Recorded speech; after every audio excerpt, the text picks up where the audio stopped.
Welcome back to the deep dive.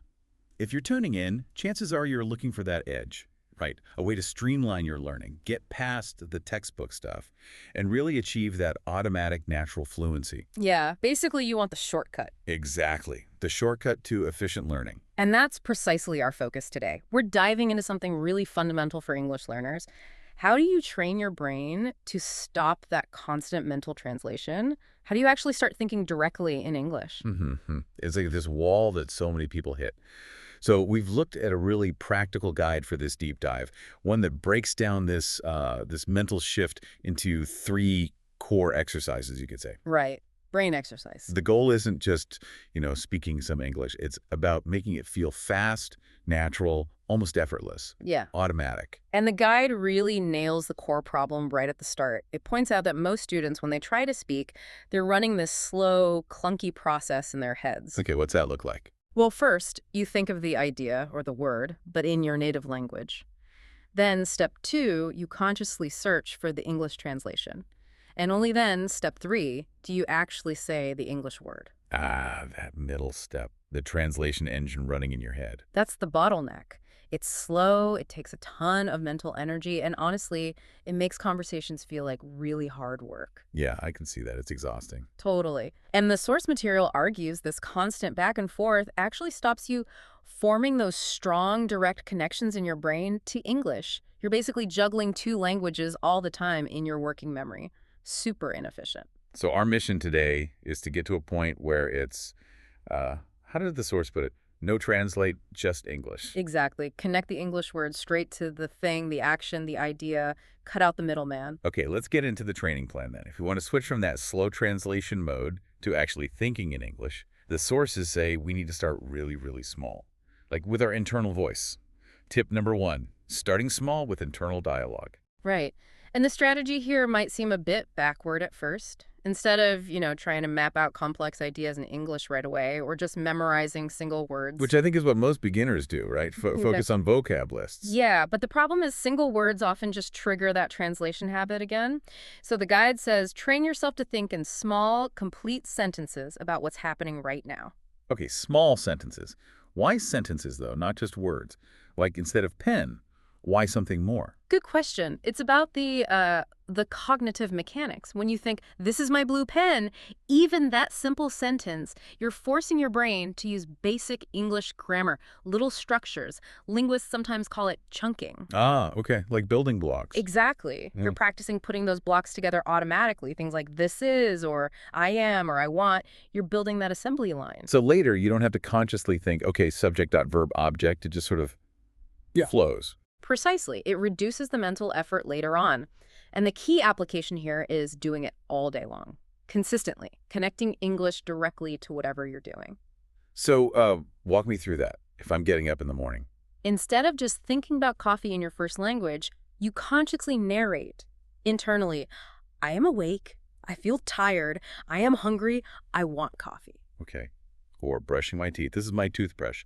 The water is cold. Yes. Or looking out the window, I see a red car. It is a sunny day. You're constantly labeling your immediate reality, your actions, in English. Right, so the secret sauce here, according to the source, is that you're linking English directly to your life. Directly, not routing it through your native language first. You see the sun, you think it is sunny, you feel hungry, you think I am hungry. It bypasses translation. That's the goal. You're building a new habit, a new default pathway in the brain. Every time you link fridge to the actual act of opening the fridge, that connection gets stronger. English becomes part of your lived experience, not just some abstract code you're trying to decipher. Okay, that sounds powerful. But I bet someone listening is thinking, okay, I can maybe do that for like 5 minutes. But narrating my whole day in my head, won't I just get tired or forget? Yeah, that's a fair point. And the guide really stresses being patient. Start small. It's not about doing it perfectly 24/7. It's about making it a regular practice. So like mini sessions throughout the day. Exactly. If you catch yourself defaulting back to your native language, just gently pause, notice it, and maybe try rephrasing that last thought in English. No big deal. Treat it like a reminder, not a failure. That consistent low-pressure activation is what builds the foundation. Okay, excellent. So tip 1 is internal output, training that inner voice. But, you can't really output if you don't have anything in there to begin with. Which leads us nicely to tip number 2, input, feeding the English brain. That's right. Input is absolutely crucial. It's like the food your English brain needs to grow. It shows your brain how English is supposed to sound, how it flows. We get this mainly through our ears and eyes, listening and watching. And listening, it's more than just understanding words, isn't it? The source mentioned something about patterns. Yes, exactly. Your brain needs to hear the rhythm, the music of English sentences. You start picking up on common pairings like I am, you are, he has, or how questions often start, the stress, the intonation. The cadence of the language. That's a good word for it, cadence. When you hear these patterns repeatedly, your brain starts to anticipate them, which makes understanding faster and more automatic. And the guide strongly recommends starting with really easy stuff. Okay, like A1 level materials. For anyone unfamiliar, A1 on that European framework, CEFR, is like the very first beginner level. Exactly. A1 content usually sticks to the most common, maybe 500 to 800 words, and it's spoken clearly, often a bit slower. The other big recommendation, simple pop songs. Pop songs. Why pop songs specifically? Well, think about it. They're incredibly repetitive. Yeah, the choruses drill into your head. Precisely. That repetition drills words and, crucially, whole phrases into your memory. Plus, there's usually emotion and melody attached, which helps things stick. If you hear I love you repeated 10 times in a song you like, you don't just learn the words, you internalize the structure I love you and its feeling. Okay, that makes a lot of sense. Simple, repetitive, maybe a bit catchy. Yep. Now, moving on to input through watching. Videos, movies, great for visual context, but the sources definitely acknowledge a common problem. They're too fast. Often, yeah. Learners feel lost, overwhelmed. They end up just reading subtitles, and the actual spoken English just washes over them. Been there. You miss half the dialogue trying to read. So the key strategy here is engagement. Your brain learns way better when it's interested, when it's happy. If the content is attractive, learning feels effortless. If it's boring or too hard, your brain just kind of checks out. So find simple stuff about things you already like. Exactly. If you're into, say, cooking, don't force yourself to watch a complex documentary. Find a short, simple cooking video in English. Like how to make scrambled eggs. Perfect. Because when you watch the person crack the eggs, whisk them, pour them in the pan, the actions on screen give you immediate context. When the narrator says, now I add the salt, you see the action. Ah, so the English word salt connects directly to the visual, the white stuff going into the eggs. Exactly. No need for your brain to go, okay, salt. What's that in my language? Ah, yes. The connection is direct. Visual action to English word. Same for sports. Watching a clip where someone says, he kicks the ball as you see the kick.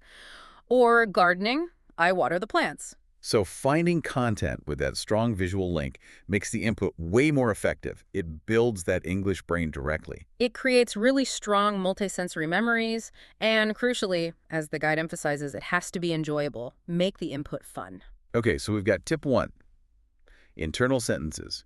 Tip 2, feed the brain with easy, enjoyable input, especially stuff with visual links. Now the big one for many people, actually speaking. Getting the English out. Tip 3 is all about output. How do we practice speaking if we're alone, no partner? Right, the classic problem. And this is where the guide suggests something that might feel a bit, well, strange at first. Uh-oh. What is it? Speaking to yourself. Out loud. Talking to myself, like actually talking out loud when I'm alone. Yep. The source is really strong on this. Find a private space, your room, the car, even the shower, anywhere you feel comfortable, and just practice speaking English out loud. English out, as they put it. Okay, why? I mean, if no one's there to correct me, what's the point? But that's the key. Your own ears need to hear your voice producing the English sounds. It creates this vital auditory feedback loop. You're forcing your brain to do the hard work of retrieval. Or retrieval. As opposed to. As opposed to recognition. Understanding English when you hear or read it, that's recognition. And it's easier. Pulling the words out of your memory, forming the sounds, structuring the sentence, that's retrieval, and it's much harder. Talking to yourself forces that retrieval practice. I see. So just thinking the English sentence isn't enough. You have to physically say it. Exactly. You're practicing the actual motor skill of speaking. And what do you say? Well, you can describe your surroundings. This is my room. I see a bed. The bed is big. I have a table. The table is brown. Okay, narrating my world out loud. Or you could recap your day. Today I was happy. I ate pasta for lunch. I talked to my friend. Simple stuff, but you're making your brain find and produce the English. Okay, but let's tackle the elephant in the room.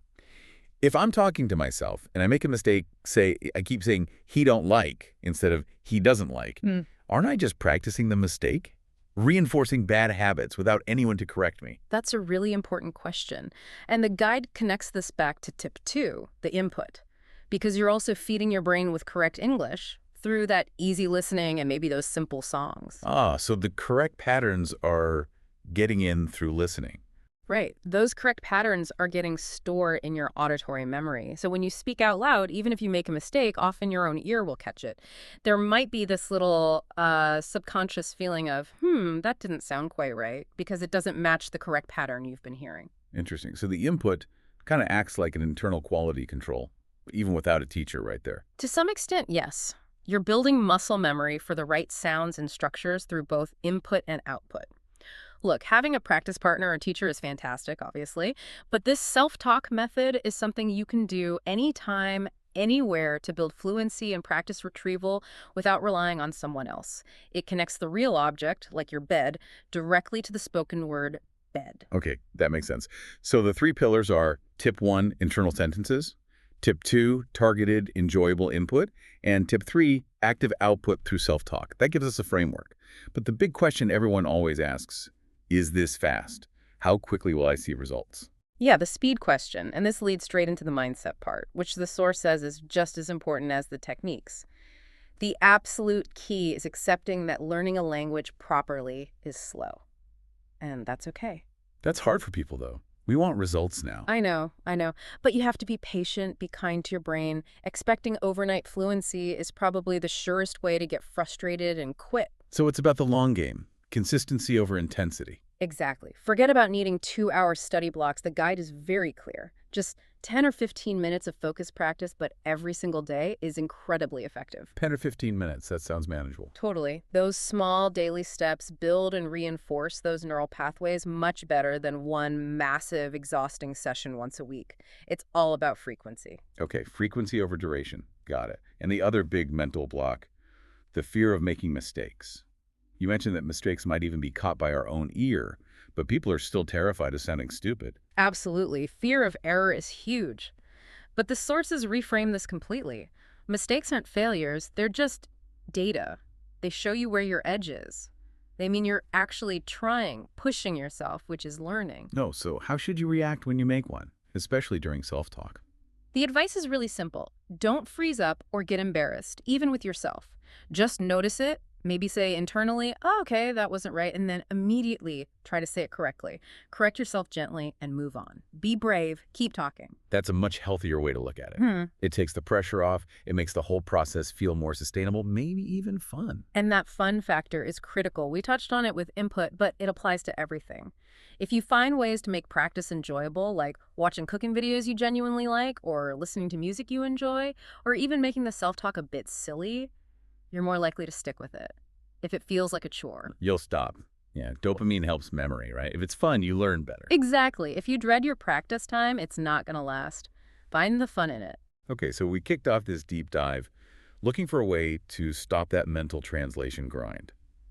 And what we've unpacked is this really practical, brain-focused approach. Think in small sentences, get lots of easy, enjoyable input, and practice talking to yourself.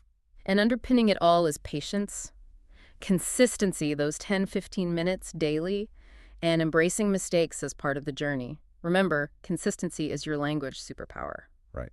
Now, building on that idea from the sources that learning sticks best when it connects to things you genuinely care about, we want to leave you with a final thought, something concrete to try.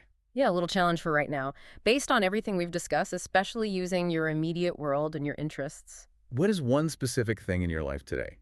Maybe a hobby you have, a task you do at work, even just your commute home. What's one thing you can commit to either describing out loud in simple English sentences or finding a short, simple video about online today? Don't put it off. Pick that one thing right now. Use it to kickstart this English brain exercise, this non-translating way of thinking. Start that internal monologue or that self-talk, or find that video right after this. That's your mission, should you choose to accept it. Thanks for diving deep with us today. Go explore that fluent, non-translating brain that's waiting for you.